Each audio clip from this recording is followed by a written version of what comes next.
ছোট্ট শহরে বসবাস করত তিন বন্ধু, রাহুল, সুজিতা আর নিহাল।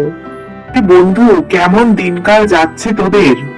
এই তো অফিসে ছুটি পড়ে গেল, আর কেমন দিনকাল যাবে বল, বাড়িতে বসে দিন কেটে যাচ্ছে। ঠিকই বলেছিস রে, বাড়িতে বসে একদমই ভালো লাগে না। চল কোথাও একটা অ্যাডভেঞ্চারে যাওয়া যাক। অ্যাডভেঞ্চার? তোরা অ্যাডভেঞ্চার বললি বলে আমার একটা জায়গার কথা মনে পড়লো।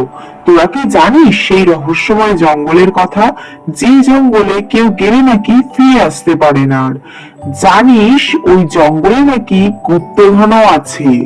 হ্যাঁ, আমি শুনেছি অনেকেই ফিরে আসেনি, এমনকি কিছুদিন আগে আমার কাকা বাবু সেই গ্রাম থেকেও ঘুরে এসেছে।